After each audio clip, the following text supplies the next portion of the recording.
Good morning, Laura. Sweet, sweet Laura. Good morning. Laura, I'm going to read in a little bit. I'm going to read the message you sent me, if that's okay with you. It's a lovely message. So let me know if that's okay with you.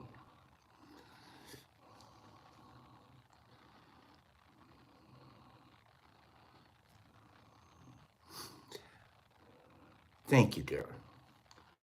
Thank you. It's a beautiful little message. It'll touch some people. Yeah, I was a little onion cutter yesterday. A little weepy after I got off the show. Good morning, everybody. If I asked you who you are, you answer, I am the one who sees from back in here, somewhere I look out. And I'm aware of the events, thoughts, and emotions that pass before me. If you go very deep, that is where you live. You live in the seat of consciousness. A true spiritual being lives there, without effort and without intent. Who is having all these physical, emotional, and mental experiences? Notice who is experiencing the experience. Realize that you, the experiencer, have a certain quality. And that quality is awareness, consciousness, an intuitive sense of existence. You exist regardless, thoughts or no thoughts. Good morning, everybody. Those are our little morning reading. Good morning. And good it shall be. And good it shall be. It already is. It already is.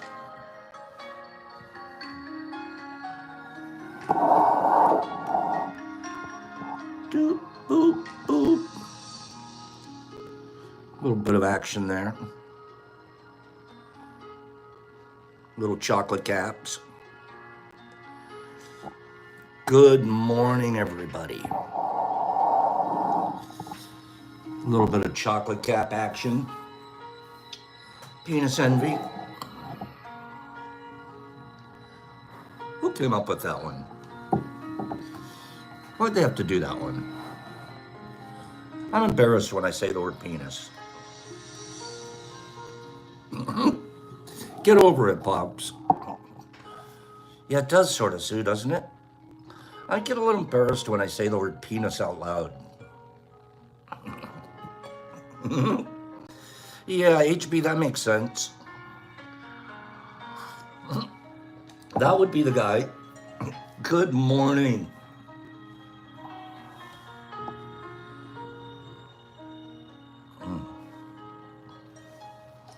Good morning. I'm going to read something. Is Derek Anderson here this morning?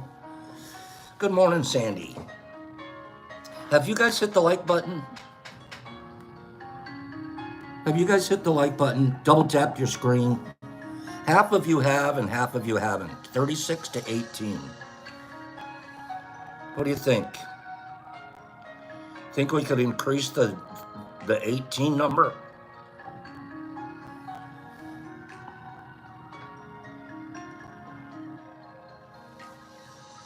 Has anybody seen Derek Anderson this morning? There he is. Derek Anderson. Good morning, Sir D. Good morning, Sir D. Oh, geez. I got a couple of really beautiful little notes yesterday from our friends here. And the reason I like them, please believe when I read these to you guys, and if there's positive things being said about me in there, of course that's fuel for me. Don't get it wrong. It's incredibly gratifying and energizing But I don't read these to you guys so you can hear that part. I really don't. If you are hearing that part, it just means you could do the same. One little step at a time, you can become the rippler of all ripplers. These letters are meant, anybody could be getting these letters if they just do it, kind of thing. Good morning, B. You're right. I kind of am a big deal. You are one heck of a big deal. You're right. You're not bad. Actually, you're outstanding. I shouldn't say you're not bad. I should say you're extraordinary. That's what we want to tell our kids. Tell them they're extraordinary. Even if they're goofy. Okay? Good morning. Derek Anderson wrote a little letter yesterday. Give me 5 people that want to hear it. Give me 5 people. Derek said that we were cutting onions yesterday here. Towards the end, when I was talking about mom. You guys want to hear it, Derek Anderson? Sounds like you do. Thank you, Pops. You have helped me beyond measure. That's the only way I can describe it. I know your mom has got to be so proud of you. We were proud of each other. We were very proud of each other. I used to have some resentment towards my mom, asking me to do this and do that. Always asking you to do something. She goes, geez, Mom, I get it. I know exactly that sentiment. I do, I understand it. After a while, it goes, geez. But that's a thing that your ego's getting involved, right? I used to have some resentment towards my mom. Did anybody ever have resentment towards their parents asking them to do things? We built up a dumb little resentment over it. Anybody else? Or Derek and I are the only two. Anybody else can say, I got a little bit of a shimmy shammy on that one. This guy, come on, man. Call the other kid this time. We don't have to do it a lot, but just a little bit. Okay? Santa might get it. We blame how they asked. If you'd have just asked different.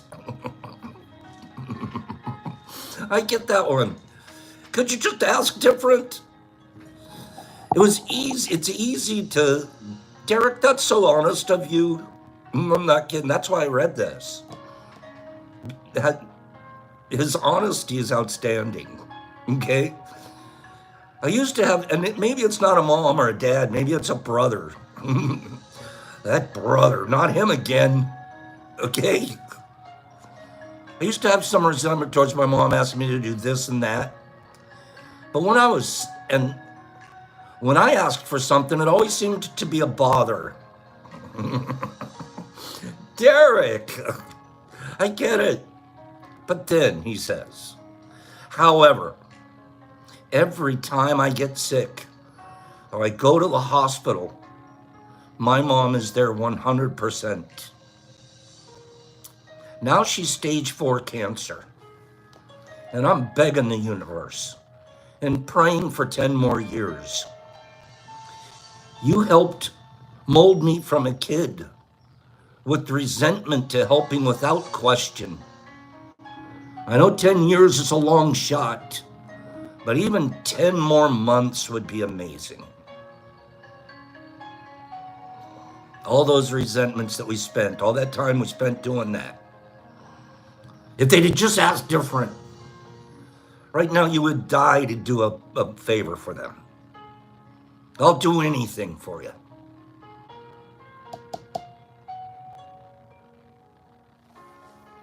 Exception, I'm sorry for that.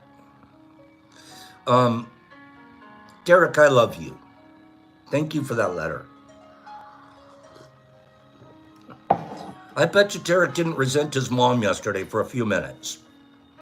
And I don't think he does it very much. I think he's just being completely transparent. And how can you not love that? And Derek, I hope your mom does well. I know you're gonna stand by her and do everything because you're that guy. I wrote back, I said, I just thank you for your sweet heart and your kindness. And a couple other things. I told him, you know what, Derek? You're my life. You're gonna be one of my life pals. Pal for life, right there.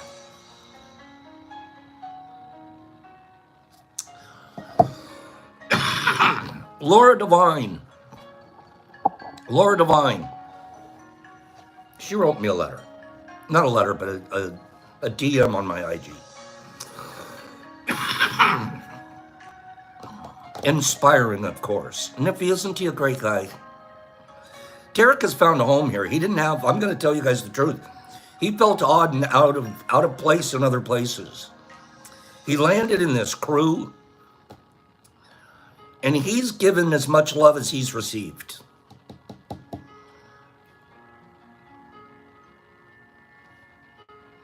Central Park, Derek Anderson.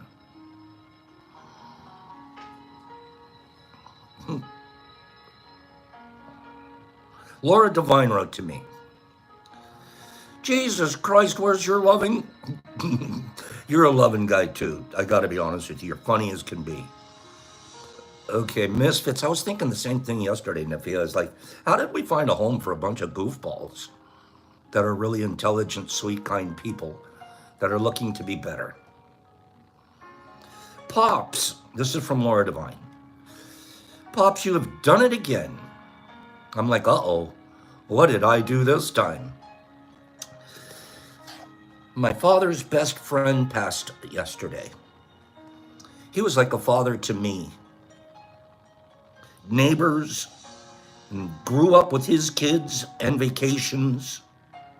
I'm hurting, but doing my best to grieve in the most healthy way possible this time around. I do not know how it always works, but today's reading and talk was exactly what I needed to hear, and I felt a big hug this morning.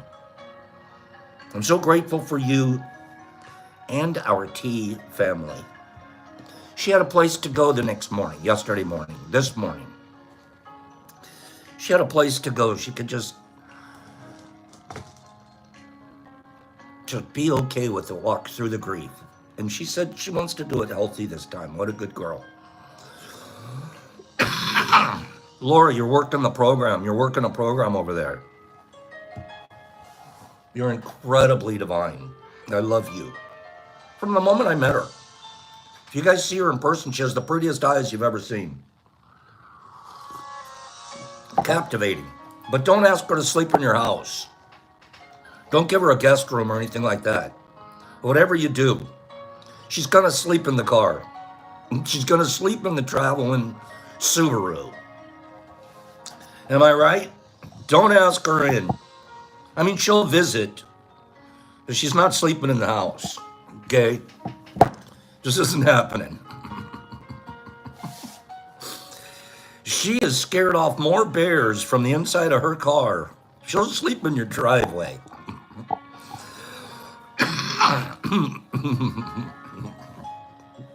Good morning, everybody. Those are two beautiful little notes from our beautiful friends here.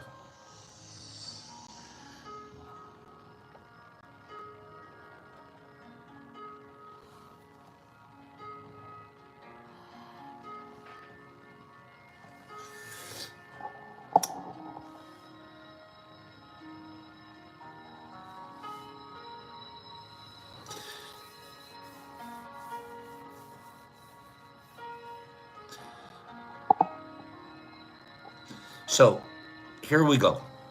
In Tricycle Day today, tricycleday.com newsletter comes out every Wednesday morning. So I'm able to run through it. There's a couple of really good articles I want to go back and dive deep into. But you guys know I love the editor. You're more than welcome, Laura. You are a loving, gorgeous lady. And your daughters. I love the editor. He always has a thing that he writes at the very end of the newsletter. So I'm going to read this week's to you guys. Then we'll do a couple of rando factos, and then we're going to study microdosing some more. Okay? Wazzy, good morning. When the ibuprofen won't cut it, that's the name of the article. If you received totally bogus drug propaganda from DARE as a child, you may be entitled to compensation. Right. But were we getting bogus information from DARE? Probably a little bit. Joke, we're not organizing a class action suit, even though mesothelioma lawyers might hit us up. That's funny. How many mesothelioma commercials am I going to see today? Okay. But maybe this new study will at least ease your pain. After analyzing data from 11,000 people, researchers found that lifetime use of classic psychedelics like psilocybin and LSD was associated with 25% lower odds of experiencing frequent bad headaches. Let's get into the weeds, shall we? Only 6.5% of people with frequent bad headaches reported that they've used lifetime psychedelics. 8.6% of people that are headache-free report using lifetime psychedelics. The ladies, lucky ladies, it says. The association was particularly strong in women. They had a 30% reduced chance of frequent headaches with lifetime psychedelic use. I'm really not sure what they mean by lifetime psychedelic. Like that means I have to be doing it every year since I was 13? What's lifetime? Or it just means I'm on a dose schedule? I'd like to know what he means by that. The sniff test is passed. The protective association was still significant even after researchers adjusted for lifestyle factors, demographics, and other drug use. Migraines and cluster headaches are among the most disabling conditions in the world. Migraine guy. I'm a migraine guy. It's weird. In my family, there were 6 kids. Okay? And 3 of us were blonde, and 3 of us were brunette. I was one of the blondes. It got brown as I got older, and then gray, obviously. But I started out as a little blonde kid. My 2 sisters were blonde. My brother's brunette, and 2 sisters are brunette. Santa, I have hazel eyes. My eyes change depending on what I wear. If I'm wearing a blue shirt, my eyes look blue. If I'm wearing a green shirt, my eyes look green. I have change Ohio. But it says hazel on my driver's license. Anyways, we have the 6 kids. 3, the blondes, all experienced headaches throughout their whole life, all of us. My sister, younger sister right now, still gets them, and I get them every once in a while. You saw I got one last Monday, right? I've had headache issues most of my life. Used to be, it was crazy. I'd have a really productive work week. Saturday morning, wake up with a migraine. There goes the whole weekend. And then wake up Monday morning, I feel great. I can't wait till next weekend I have a migraine again. The 3 brunettes in my family have never experienced migraine issues, never experienced cluster headaches, never experienced any of those things. They've been headache free, and the other 3 of us were all headache sufferers. Big time. Migraine and cluster headaches are among the most disabling conditions in the world. My migraine, it's weird. I can spot it. I have a migraine. It's like a metal bar. I feel this is what it looks like in my head. A metal round bar like this. And it's piercing from this temple through this temple. I'm like, instead of Frankenstein down here, I'm Frankenstein right here. It's passing right through my head. And I have to hold like this, push it in, and be in a dark room for about 12 hours. And nothing helps. I've even had a couple of medicines from doctors. Nothing's ever worked. I started microdosing when I was 61, and the frequency of the headaches have gone down massively. But I have to admit, I still get one or two every once in a while. And right now, I'm more prone to it because a lot of stress is going on between trying to get this place ready to sell, thinking about where we're going to go, the whole process. You know, it's pretty darn stressful, and I didn't expect it to be, but it is. So anyways, migraine headaches. You can suffer from them. Certain people never. We had it right down the middle in my family. Cluster headaches are so brutal. They're known not so affectionately as suicide headaches. Good morning, Badgie. They're known as suicide headaches. While migraines affect 15% of the population. That's a little more than I thought. Sadly, current treatments often come with unwanted side effects or plain don't work. Now for the big caveat. This study technically can't tell us which came first, i.e., do psychedelics prevent headaches, or do headache sufferers avoid substances they think could trigger an episode? But with evidence from clinical trials and citizen science pointing the same direction, these findings are getting harder and harder to ignore. Now, who's making mushroom ice cream to test if this works for brain freeze? He always puts an ending there, someone silly. Migraines, terrible stuff.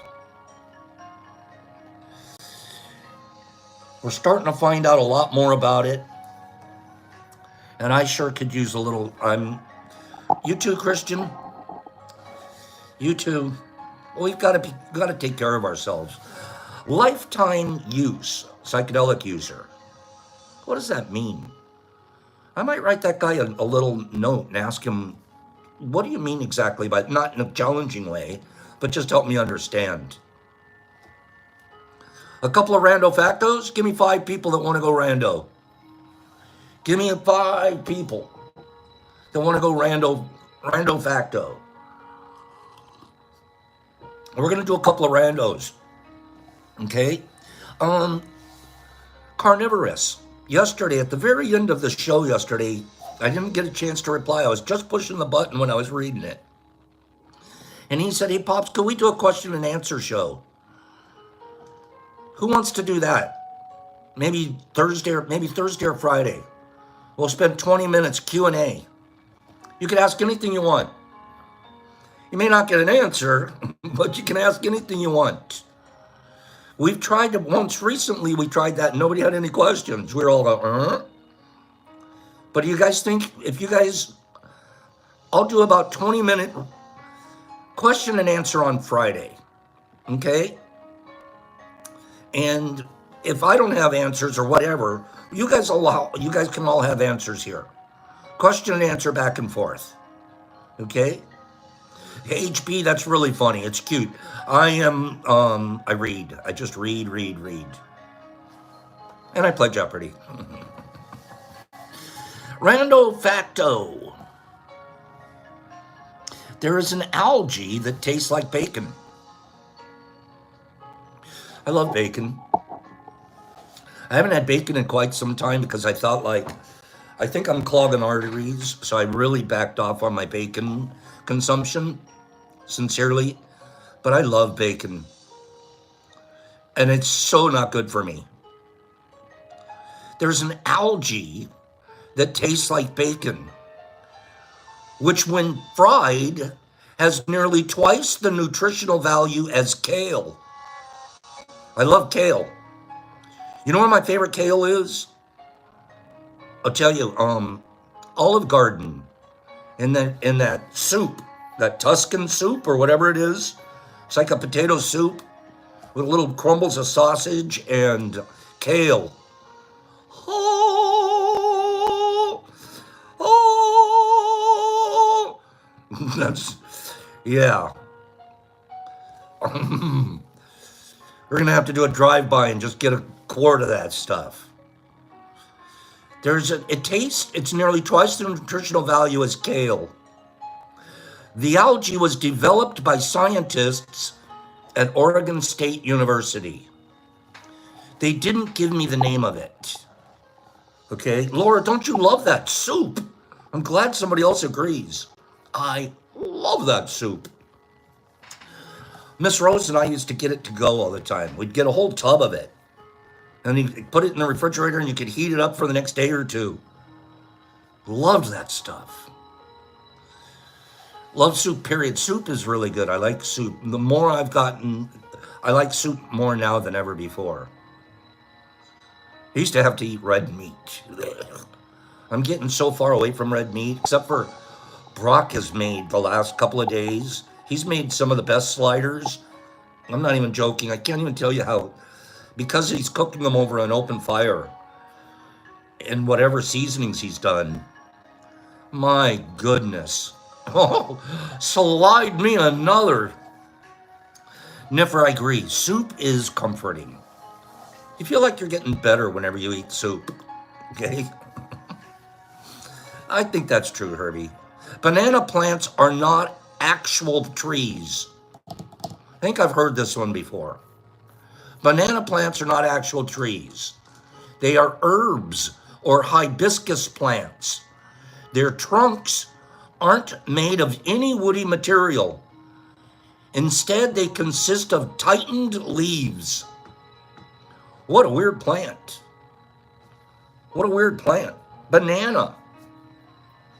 I like me a banana every once in a while. You know my favorite place of a banana? Why am I talking food all morning?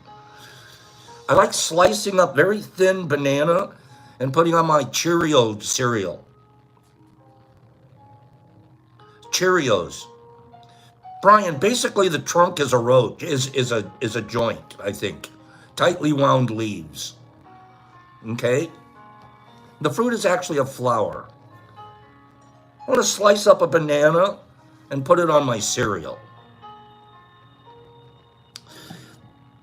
We have a friend in Australia that's here almost every day.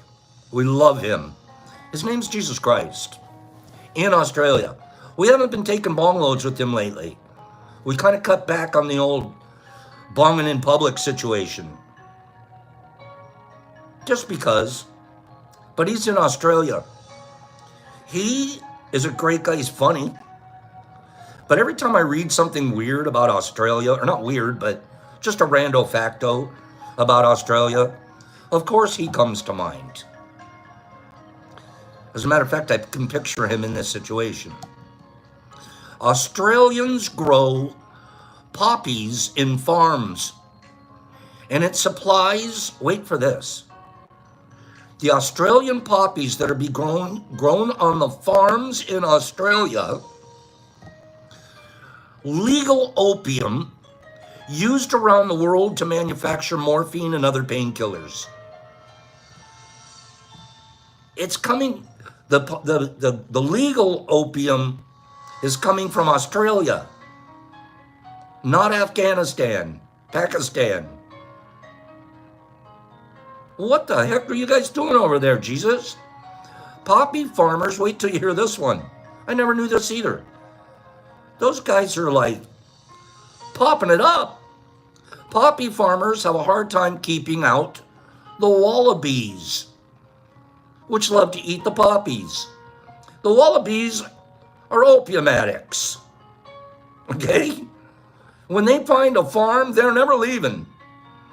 They have been known to put a rehab center in right next to the farm for the wallaby. There's like a wallaby rehab center, but none of them go. Poppy farmers have a hard time keeping out wallabies, which love to eat the poppies.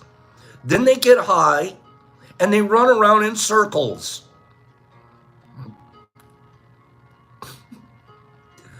I guess the wallabies got into the plant again. Ruff did that when he ate a mushroom accidentally once.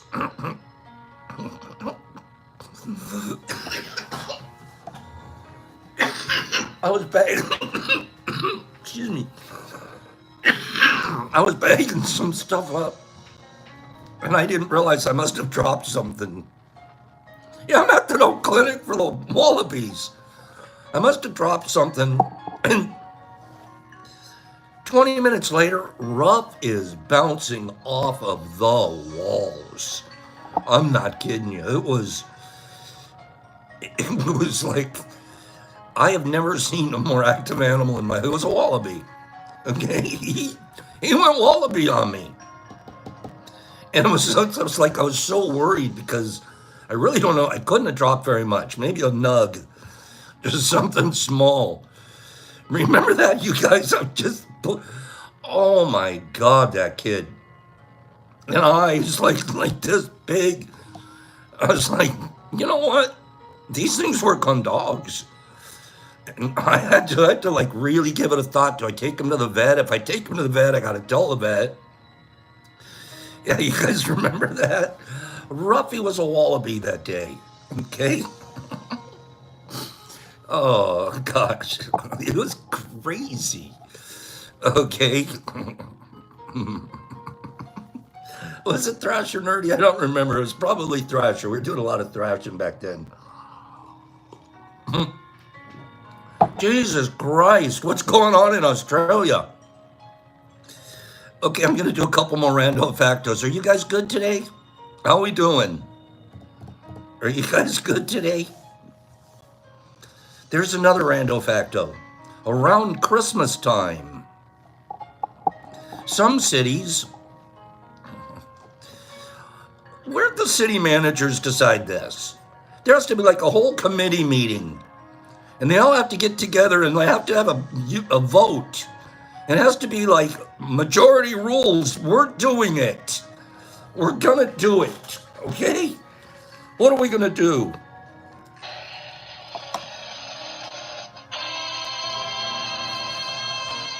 Around Christmas, some cities spray their trees with fox urine as a way to punish tree thieves who cut down trees illegally. The urine freezes on them, and it's completely odorless outdoor.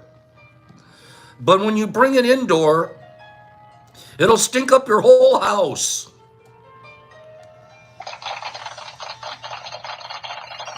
Who's voting for that? Who's voting? I don't know. If I'm on the committee, I think it's a good idea. I want to know how much the urine costs first. Can we do a cost analysis? What's it cost to get a spray bottle of the fox urine? We'll go from there. Let's run it by the economics committee first. Okay? I didn't know that. That's crazy. We were talking yesterday about this big, gigantic, Nipper, who wants that job? How do you get it? Who follows the fox around? Who's bringing a bedpan with them to the fox farm? Right, Jolie? Who's gathering? How do they get it? How much does it cost? It's got to cost a lot. Okay? John Zooks looked it up. It's $1.50 per ounce. Well, that stinks. Okay, that was dumb. Remember yesterday we were talking about leaf? The leaf that was so big, 80 foot long, 40 feet wide. Bigger than 2 shipping containers, 1 leaf, 1 palm leaf. Well, we found a pretty big flower. We found a really big flower. It's called the Rafflesia arnoldi. The Rafflesia arnoldi plant. The largest individually produced flower in the world. It grows more than 35 inches across. 35 inches. That's a yard. Flower. How much does it weigh, Pops? 24.2 pounds. Hello, flower. 24-pound flower? You get 2 of them, and that's all you need to start a gym. It's incredible. Get 2 flowers, put a bar between them, and boom, you got a bench press. What? That's a big flower. Final rando for today. In New York City. One of these days I have to get to New York City. I really want to get to New York City. Bucket list. In New York City's Central Park, there are about, wait for this. It's hard to believe. There are about 18,000 different kinds of trees. Jolie, you have 18,000 trees in one park? Different trees. Do they put a tag on them, tell you what kind of tree it is? Do they, you know how they do that at some botanical gardens? You know, sometimes you go to a botanical garden and it tells you what it is. Do they tell you what kind of trees they are? 18,000 different kinds of trees in Central Park. Thank goodness at least they saved the spot for Central Park. Imagine if that wasn't there. Jolie says, yep, there's 18,000 of them. Different ones. That's not just, then there have to be more of the same. Like say there's 10 of each. That's like 180,000. And remember the oak trees, they're dropping 700,000 leaves a season. You can get on an app to tell you what they are. Oh, is that true? That makes sense. What did they do before apps? Tour guides? Who knows? But that blew my mind. 18,000 different trees in one park.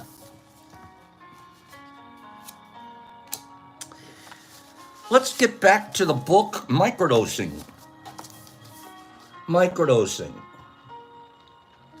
Oh, I could imagine, Jolie. I could just imagine. Herbie, they had books. They used to have books. Really? What's a book? They had a library, Pops. Okay. Badgie, have you been to New York? Last week, when we were talking about microdosing, we finished up with lemon tech, where I learned a couple of things myself. Lemon teching. The next thing to come up in the book is called onset. To Woodstock. Okay, Badgie. Really? Onset. How soon will one feel effects when microdosing? How soon will you feel it?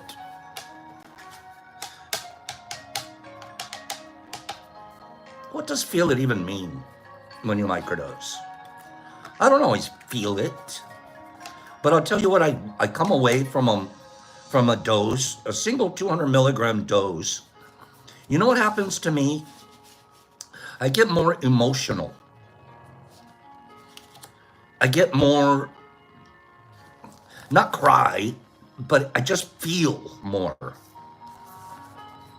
I'm more filled with feeling and like almost a compassion. Almost like I want to take care of things. Like I want to pet a squirrel. I want to just go grab a squirrel and give it a good pet. Let it know I care. So it's a more connected kind of a thing. But there's no buzz. There's no trip. There's nothing like that. And I don't want that. I want to be more connected than Old Pops was. I'm going to tell you guys a story about Old Pops in a little bit. Boy, I sure wasn't connected. Good morning, Janina. Onset. How soon will people feel effects when microdosing? Remember that this is going to be very general. It's hard to be specific. Know yourself. Be your own physician. Heal yourself while you heal others. Oh, I know MVP, and I know it'll take a big chunk, but it doesn't mean I don't want to. I want to go look in birds' nests. That's what I want to do. I want to go, is there anything in that nest? Normally I could care less, especially in the past. Nest? I'm cutting the whole tree down. I don't care. Wait a minute. I'm not touching that tree. It's got a nest in it. Big difference. People sometimes notice effects of microdose within the first 30 minutes to an hour, while for others, it takes up to a few hours. And still others hardly experience anything at all. Changes in behavior, thinking, healing, and feeling often occur only after being on a protocol for a period of time. But important insights on health change can occur even on the first day. Consider these two submitted reports. The first report says, the first capsule I took in the morning, I was very cynical on whether or not this would actually work. If you're going into it with a cynical attitude, your chances of experiencing it like in a conscious way are not great, but it doesn't mean the psilocin still isn't creating neuroplasticity, even though you don't know it. Just know that. But after about 30 minutes, I felt like a weight was just slowly being lifted off my shoulders. I found things just a tiny bit more beautiful. My potted plants, for example, had never looked so beautiful.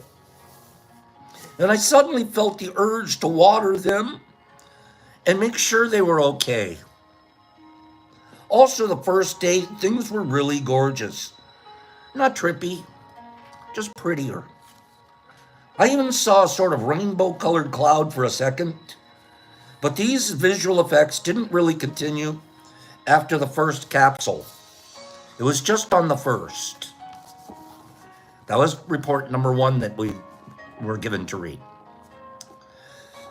I've never experienced anything close to a rainbow or colors or anything like that, but I'm completely down with wanting to water my plants. I'm completely down with, I am really connected to my fungus. You talk about being able to make a cake. You talk about a cake maker.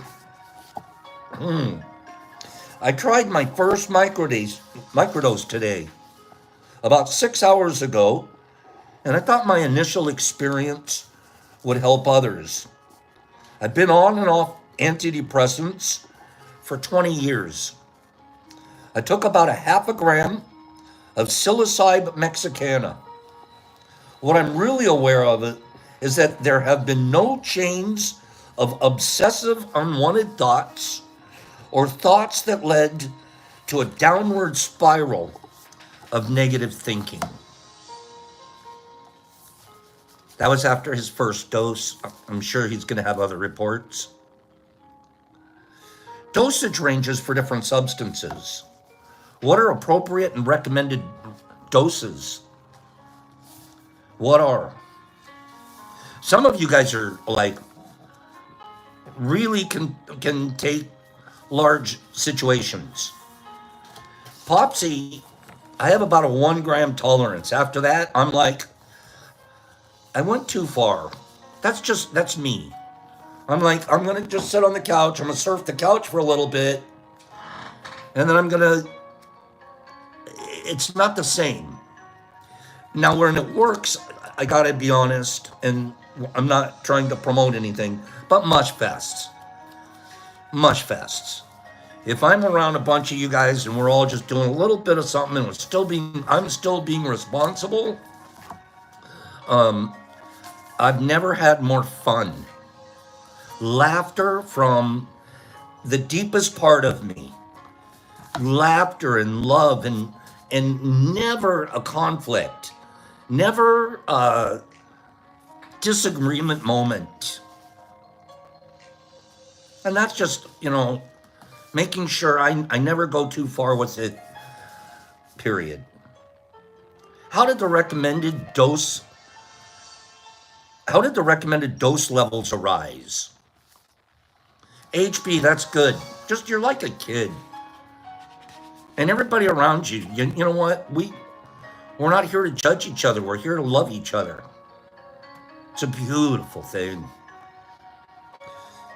As is true more often than you might expect in science, the initial recommended dose was based on a mistake.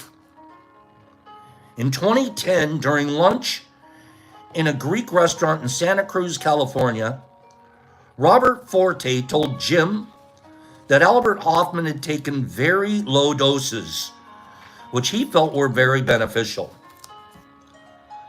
My recollection is that Robert said 10 micrograms, but that's either my misremembering or mishearing, as he likely said 20 micrograms.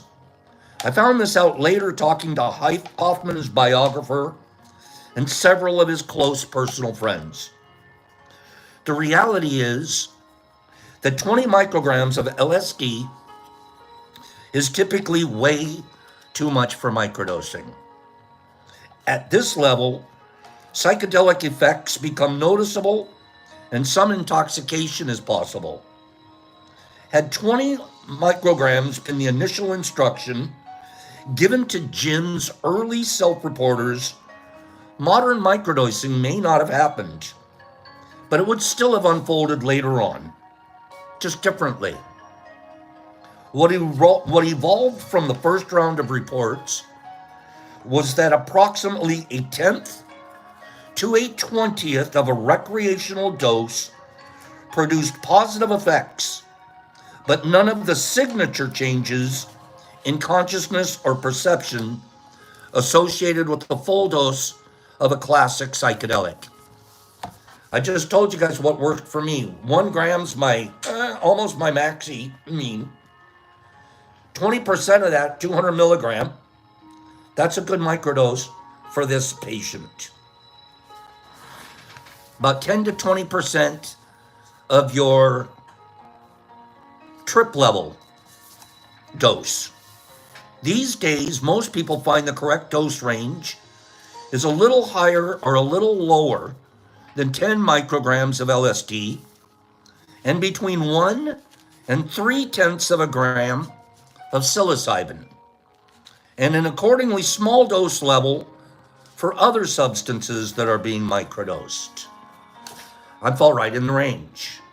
Between 0.1 gram and 0.3 grams, I'm like right in there at 0.2 on my microdose psilocybin. This fortunate initial mistake, mishearing Robert Forte, and starting things lower at 10 micrograms of LSD has, in the long run, proved very beneficial. Had we started out with the 20, it might have been a little too big, and people, what is this microdosing? I'm tripping, I'm not microdosing. Even though that's exactly what Hoffman actually takes. Interesting stuff. We'll talk some more about we'll get more deeper into the weeds on optimum dose levels for different substances, and do we adjust for our body weight? Do we adjust for our body weight? That's going to be a big question. You might be surprised at the answer. Let's do our reading. Good morning, everybody. Let's do our reading. I actually have two this morning. They're back to back. Shorties, but really goodies.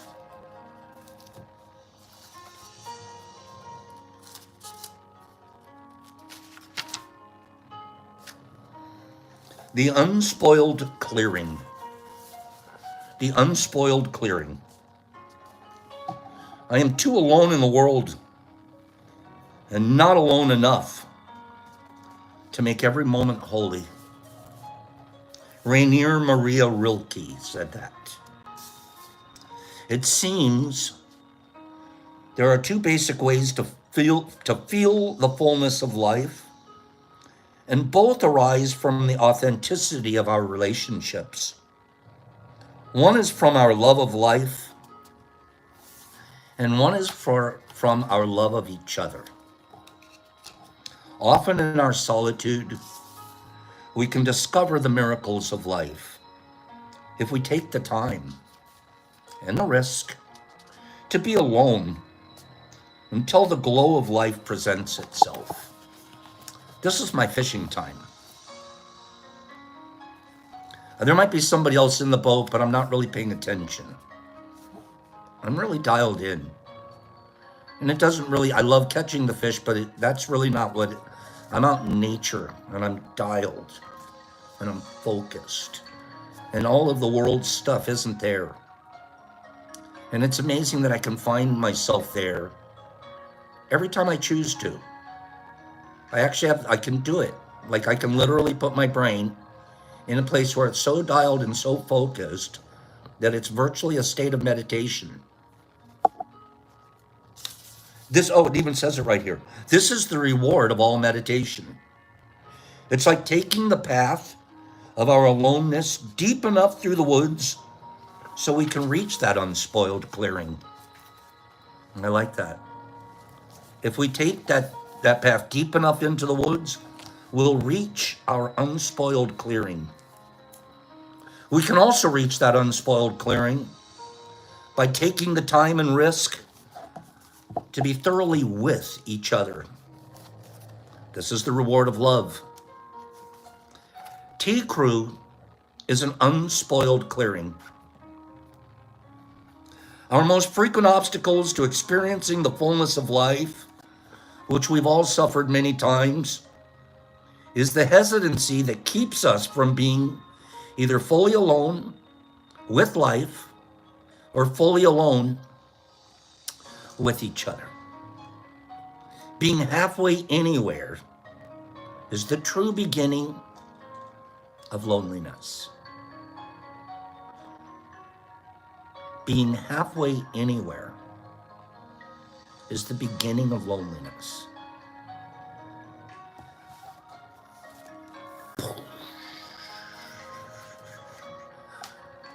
Usually when I'm doing my isolation, I'm halfway between stuff. I'm not embracing life and I'm not embracing love, you guys. I'm avoiding it all.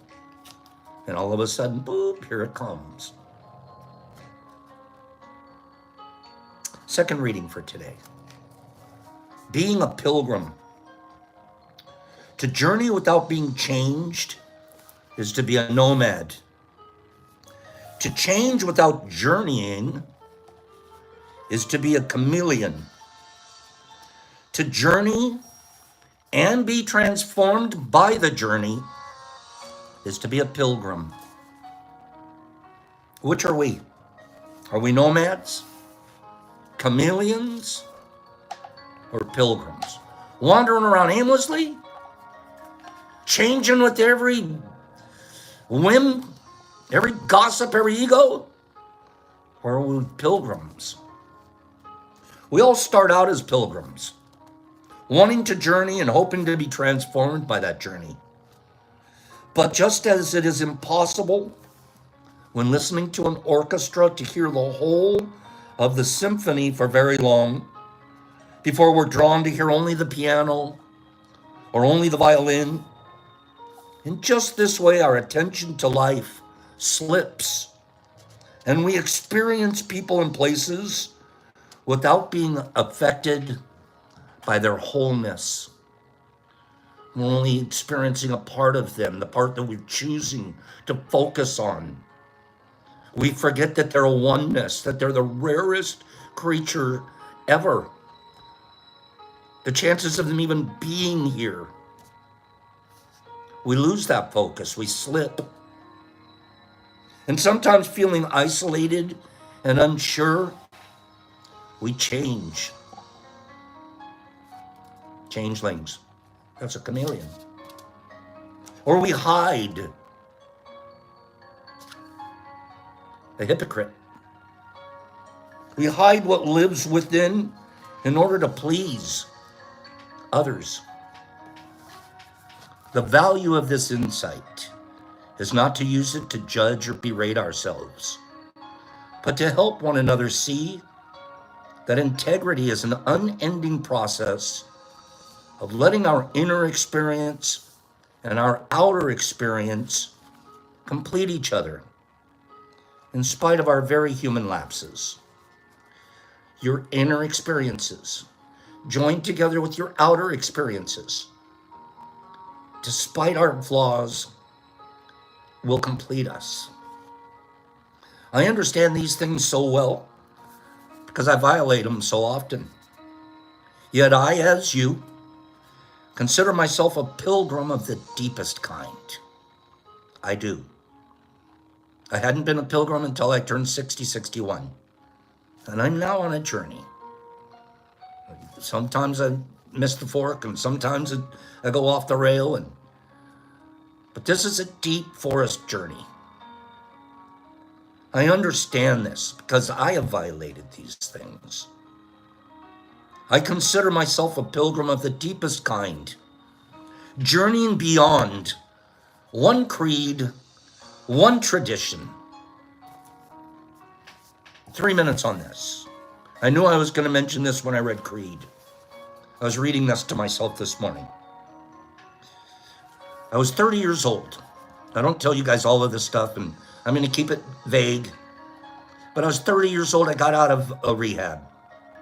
I'd been a cocaine-addicted dealer for years, making money, hand over fist, and the guilt and the shame of that, and how many lives I've probably ruined in that time frame. Created more addictions and more people with problems. So I'm like, I've got to sacrifice now. Sold everything I owned, became as poor as I could possibly be. And I went to a church. I hadn't been to a church in a long time. I went to a church on a Sunday.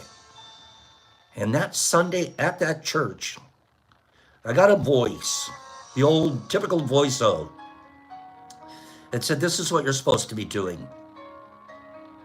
You want to live in the hospital. There's a lot of sick people here you can help. You're sick too. So let's help each other." So literally, because Pops does everything at 100 miles an hour. 100 miles an hour, I don't slow down, especially when I was younger. Within a week, I'm signed up at a Bible college. I'm going to be the next Billy Graham.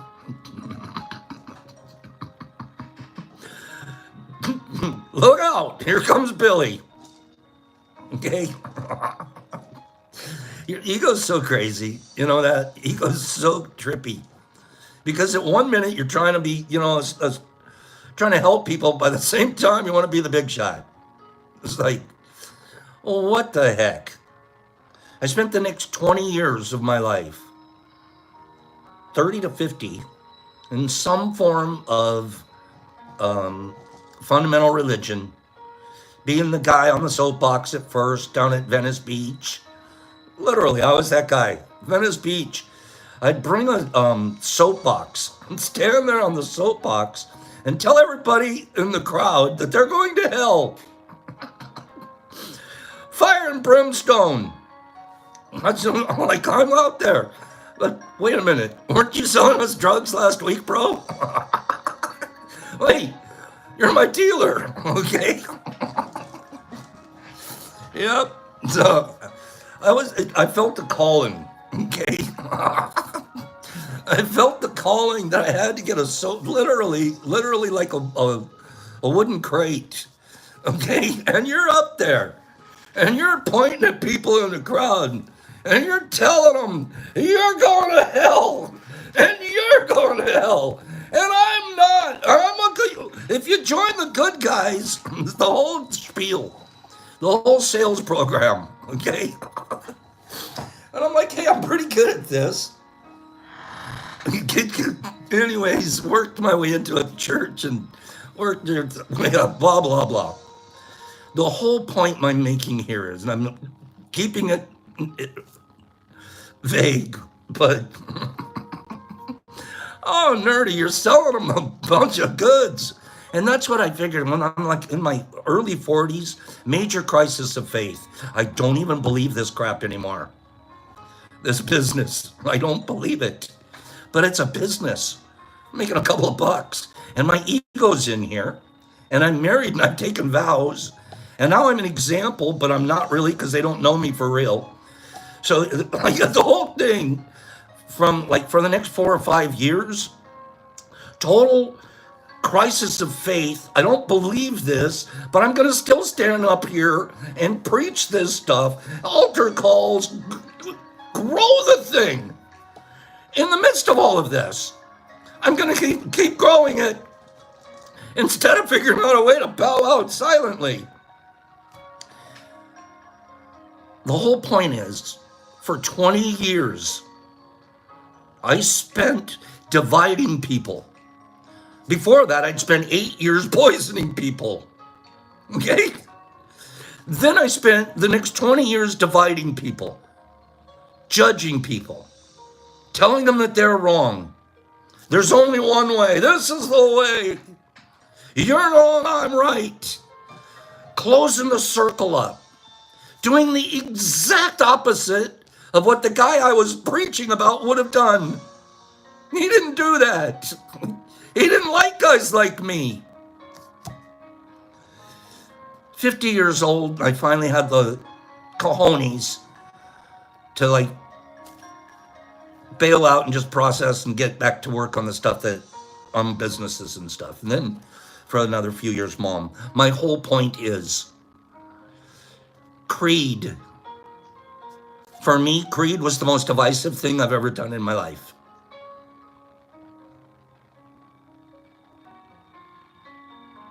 I didn't love people for who they were. I loved them because of their actions. And then did I really love them? No, I don't think so. I didn't even know how. I couldn't love myself. How could I possibly love a rando? Creed. When I read this, I said, I got to tell the crew how divisive I used to be. And convincingly divisive. I started out on a soapbox. Yet I, as you, consider myself a pilgrim, a new pilgrim on a new journey. You don't hear me divide people here. Matter of fact, we rebuke the concept of division. You don't hear me talk about creeds and traditions. You just hear me tell the truth. And then you get to watch us. And you know people by their fruit. You know someone by their fruit. Yet I, as you, consider myself a pilgrim of the deepest kind, journeying beyond any one creed or tradition into the compelling space, recurring space, in which we know the moment and we're changed by it. I feel moments, and I know this is a moment I can change. And I feel an anger coming up, that this is a moment I can change. I have a phony baloney coming up. I'm going to try to fake someone out, pretend I'm something I'm not. This is a moment right now on my journey. I can choose to change. I don't have to be that. It feels so much better to not. And it takes a little while. It takes a little while to get used to feeling better. We're so programmed to feel like crap that it's just a normal state of being. This is the moment that we know, and then we're changed by it.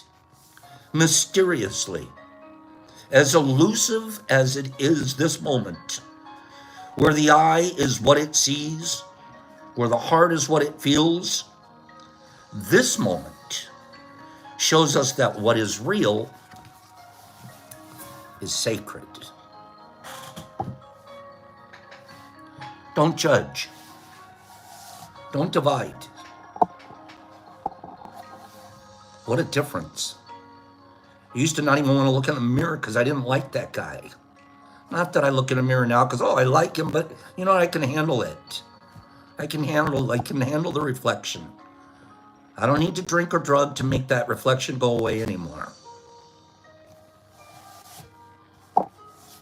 And I want to just ask, the universe's forgiveness for some of the stuff, and for all of the division that I've created in the past. And then there's no shame, there's no judgment, I'm upset by it, it's gonna weigh me down. But what it is it's given me fuel. If I can remember what I used to be and the journey that I'm on now, I want to keep it up. I do, I want to stay on this path.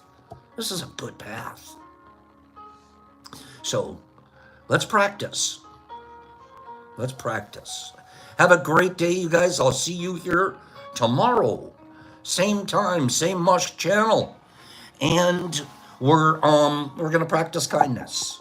Four things. Being impeccable. No more bullshit, no more hypocrisy. Just tell it like it is. Be honest, be real. You're Teflon. Don't take it personal. They either like you or they don't. Big deal.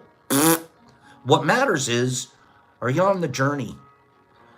Don't have expectations. I don't even know what's coming around the next corner. I'm not running ahead to check out the signposts or anything like that. Whatever's coming up next, I'm going to walk through it moment by moment, fulfilled. And then by that, I'll be doing my best. Go have a great day. Scrolling you out. 4-leaf, thank you. It's true, you're right. Mike Buttable, Mother Wolf, thank you. Niffer Mama, thank you, girl. Jesus Christ, fuel for the fire. B and Rodmond and Fred Hinkle. Good morning, B. Fred Hinkle, Streety, thank you, my good friend. Laura, you're divine. Evil Joe Black, Jesus Christ in Australia. Freddie Hinkle, John Zook, Rodmond. Jesus Christ. Kenneth, nice to see you. Herbie and Billy D and Mike Buddy Ball. And HB, that's right. Nurse and Clean Grow and Mother Wolf. Nerdy, Ismael Barraza Villegas. Sanum, stay. Jolie, thank you. Jesus Christ, Billy D. Fred Hinkle, Derek Anderson, thank you. Streety, wonderful day. Pagey, Pacers, Cat Meowzilla, Mike Buddy Ball. Neo Simplex, Evil Joe, Badgie, beautiful day outside. Michael Shanti Patterson, Nipper and Trenty, nice day. 4-leaf and Justin's okay. Don Fike, Classic Blaster, Evil Joe and Wazzy the Wazerton, Nippy Nersey, Sue Littlemeyer, Jesus Christ in Australia. See you guys tomorrow. Pops, peace out.